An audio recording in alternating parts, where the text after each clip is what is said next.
What are you going to do? We're looking at the future, and in specifically starting with technology, because you're all in technology, and we know this is what's driving all of the change. It is the thing that is either driving or dragging us into the future. So, there you have Moore's Law. You know what that is. Capacity of a chip doubles every 18 months, and the cost of the chip in that 18 months cuts in half. We start out, let's see if my laser pointers don't work on those things. 1970, 4,000 transistors on a chip. Get up to about now, we're over 1 billion. Good news and bad news with that. The good news is computers are finally growing up. The bad news is they're entering their teenage years. And by the way, you know, they were born in 1970. How many of you were born 1970 or later? Raise your hand. Now hold them up high. The rest of you, look at those people and understand they're a different species than the rest of us. They are waiting for us to get out of their way.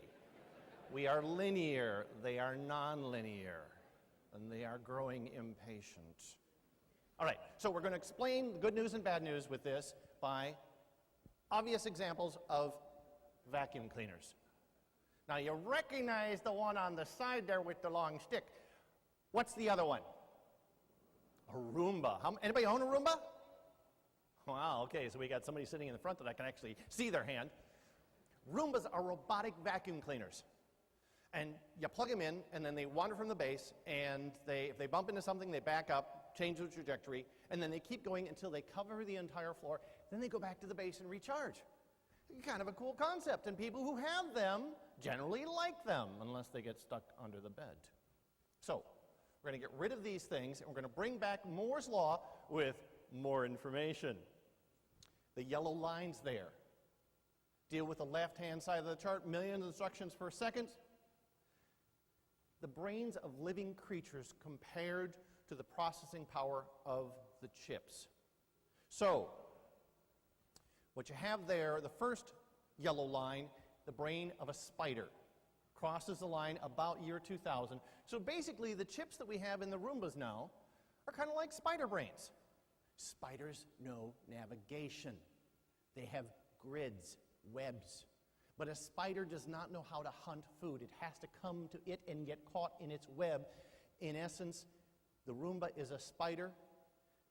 The food or the crumbs on the floor is in its web. It has to run over them. It cannot actually find them. It stumbles across them, basically. However, if we go up to 2020, we're at the brain capacity of somewhere between a mouse and a lizard. Has anybody ever had a mouse in the house? Mice can find food. So the scenario for the Roomba, did you get that, Mark? That hand gesture there? The scenario is 2010, you get tired, you go to bed, you turn out the lights, and the Roomba wakes up. And the first thing it does is go, and it starts to sniff. It comes away from its charging station and it starts to stalk the food. If it finds food, it runs over it several times because its mouth is on the bottom and eats it up. If it finds a stain in the carpet, it licks the carpet, which you probably haven't done since last night.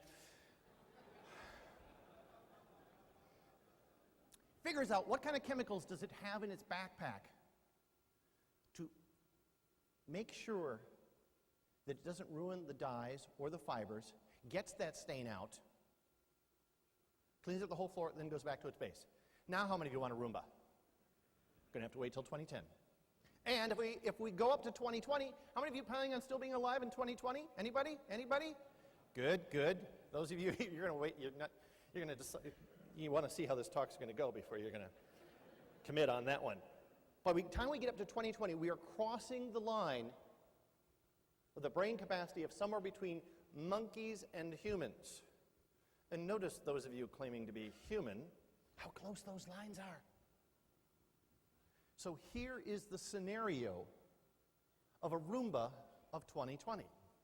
You're walking through the kitchen and you notice something's on the floor. So you call to the Roomba, and you say, "Roomba," and it doesn't answer you. So naturally enough, you raise your voice and go, "Roomba!" And from the corner of the next room, you hear this, "What?"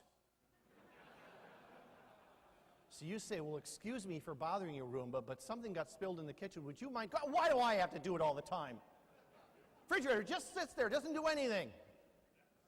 I want to go out with my friends. I hate you. My life sucks." Are you prepared to argue with your major appliances in the future? Did you think that's where the future was going? But see, here's the thing. You're busy professionals, and you don't want to be wasting your time vacuuming, so you're going to outsource it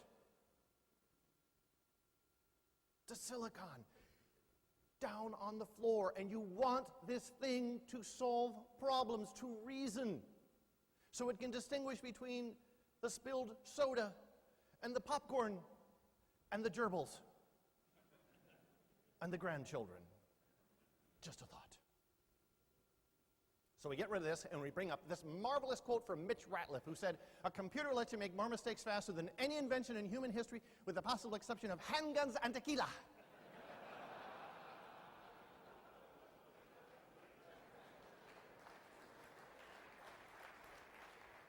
You're going to repeat that one, aren't you?